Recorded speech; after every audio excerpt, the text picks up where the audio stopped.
you guys, and welcome to Emma Bjork's book review of Shadow and Bone by Leigh Bardugo. Now, if you aren't familiar with the book, let me break it down for you. We open on war-torn Ravka, divided by a swath of darkness called the Shadowfold. Now, to destroy it, we need a sun summoner, but there hasn't been one for like thousands of years, until Alina Starkov, that is. Now, Alina is a lowly cartographer in the First Army who is asked to cross the fold and bring back supplies. But when her ship gets attacked, she discovers she might be the one thing Ravka needs to be whole again. Thrust into the magical world of the Grisha, Alina discovers not everything is as it seems. But will she be able to save her country before it's too late? Now, without spoiling too much, here's what I can tell you about the book.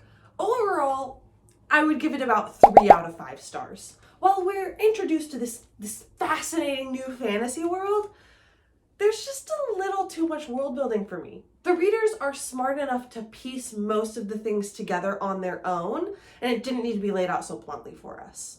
Second, I would rate the characters as an overall 2 out of 5 stars. While Alina definitely grows throughout the story, she's still very much a 2012 YA self-insert character with very little personality, and she's a pick-me. Everyone's favorite. Malyana Retsev, her childhood best friend and crush, is a player who doesn't have enough FaceTime or lines for us to fully form an opinion of him that's not skewed by Alina's own perspective. And the Darkling, in my personal opinion, is the only character who's fully fleshed out. That's just me. Finally, I would rate the plot a solid 4 out of 5 stars. It's an interesting story about an orphan girl in a convoluted political situation and the choices she makes to survive. Now, for the rapid fire ratings. Smut, 0. Fluff, 1. Humor, 1. Emotional damage, 0, but I've already read the book, so that's not really fair. Alrighty, that is it for my spoiler-free section of this video. So if you haven't read the book, leave. Go away. Unless you want the spoilers, then you can stay. But otherwise, go away. Welcome back, my friends. Now let's start from the beginning. We open with Alina being hopeless at her job. Like, she cannot make a map to save her life. And it's super frustrating. In fact, she's not good at anything, really. And she states this multiple times in the series. She's like, I'm good at nothing. Like, bitch. Oh, how are we supposed to relate to this character when there's nothing to relate to? And then we meet Mal,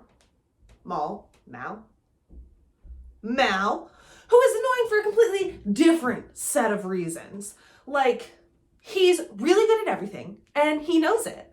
He's one of those cocky assholes, you know? And I don't know about you, but I hate those people. And thus, I hate Mal.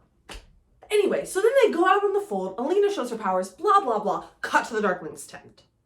Now, none of the Grisha are really taking Alina seriously, and Alina, frankly, is having none of it. And she finally shows some personality. She's sassy, and she's stubborn, but she's still, like, lacking a core personality or a core trait. Like, her only personality still at this point is being obsessed with Mal and not knowing what to do about it, which is infuriating and boring.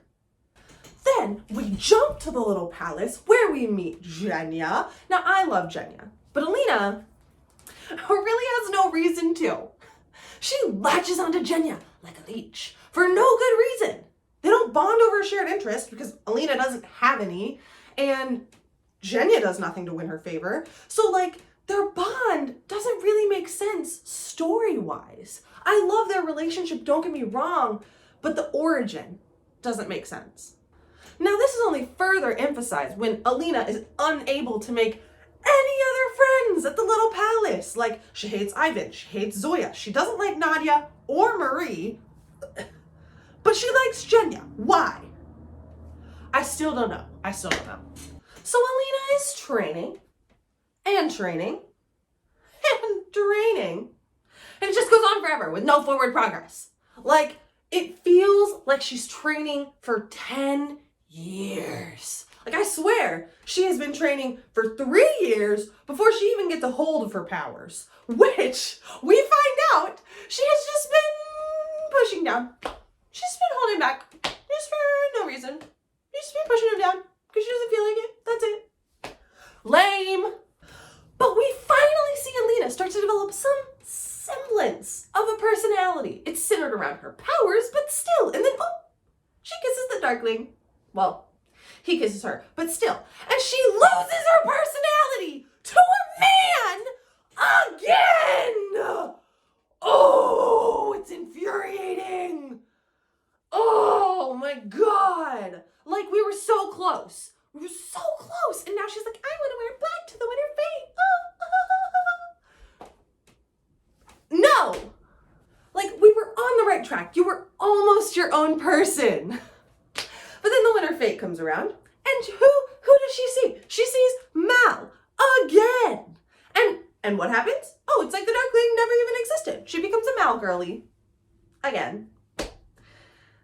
And I'm just frustrated because Alina had so much potential to be this iconic, amazing YA heroine, and instead she's relegated to somebody's love interest.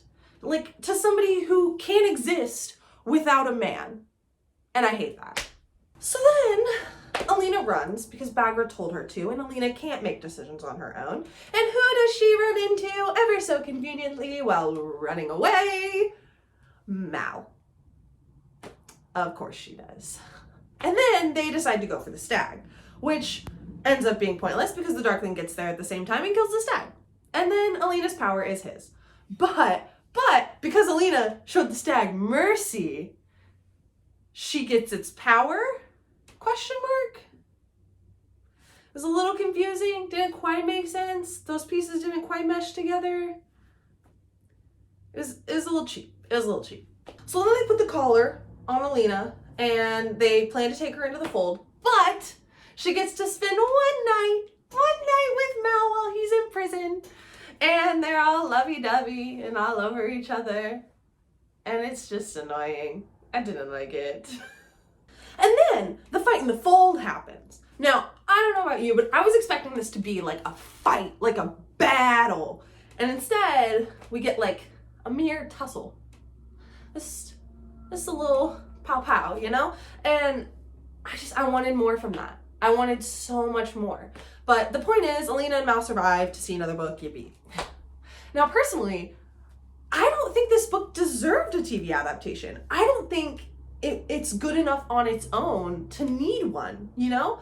And I'm not gonna lie, I have very low expectations for this show because I read the book, so I know what to expect. And I don't see how they're gonna do this. But I'm excited to see where it goes, so we'll see. So don't forget to like and subscribe and hit that bell to stay up to date on all my upcoming videos. Next week, I will be reviewing the Netflix Shadow and Bone TV show trailer, so stay tuned for that. And drop a comment. Let me know if you think Shadow and Bone deserved a TV adaptation. And you might have noticed in this video my lovely First Army shirt, which if you like it, you can buy one over on my Etsy shop at BeokBox, link in the description down below. It will be in a Shadow and Bone box that includes some Second Army gloves and a map that Alina definitely didn't draw. But that's all I've got for this time. Thanks for watching. Bye!